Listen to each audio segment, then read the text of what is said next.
కాంగ్రెస్ మంత్రులకు ఏపీ ఉప ముఖ్యమంత్రి పవన్ కళ్యాణ్ ఫేవర్ పట్టుకుంది. పవన్ సరదాగా చేసిన వ్యాఖ్యల్ని పట్టుకుని తెలంగాణ మంత్రులు తెగ ఊగిపోతున్నారు. స్థానిక ఎన్నికలను దృష్టిలో పెట్టుకునే తెలంగాణ మంత్రులు రచ్చ చేస్తున్నారనే విమర్శలు కూడా ఎక్కువగా వినిపిస్తున్నాయి. కోనసీమ పర్యటనలో భాగంగా పవన్ చేసిన వ్యాఖ్యలను తెలంగాణ ప్రజలు పట్టించుకోకపోయినా నాయకులు మాత్రం నానాయాగి చేయటమే ఆశ్చర్యంగా ఉంది అంటున్నారు.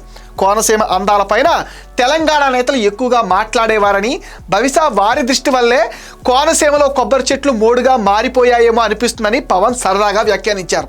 ఇలా పవన్ మాట్లాడిన 2 రోజుల వరకు ఎవరు పెద్దగా పట్టించుకోలేదు, అంతా సరదాగానే తీసుకున్నారు.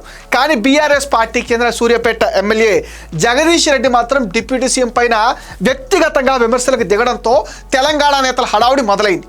ఈ విషయంలో తెలంగాణకు చెందిన కాంగ్రెస్ నేతలు పోటాపోటీగా విమర్శలకు దిగుతూ తమ హైప్ పెంచుకునే ప్రయత్నం చేస్తున్నారని కూడా అంటున్నారు. ముఖ్యమంత్రి రేవంత్ రెడ్డి అనుమతితోనే మంత్రులు ఇలా ఇష్టానుసారంగా మాట్లాడుతున్నారా అని ప్రశ్నిస్తున్నారు. కాంగ్రెస్ సంస్కృతిలో భాగంగా మంత్రులు పోటీ పడుతూ పవన్ పైన విమర్శలు చేయడాన్ని ప్రజలు కూడా జీర్ణించుకోలేకపోతున్నారని అంటున్నారు. పవన్ సరదాగా మాట్లాడిన మాటలను అలా సీరియస్గా తీసుకుంటే ఆంధ్ర వారిని ఉద్దేశించి గతంలో తెలంగాణ నేతలు మాట్లాడిన మాటలు సహేతుకమేనా అన్న ప్రశ్నలు కూడా ఇప్పుడు లేవనెత్తుతున్నారు.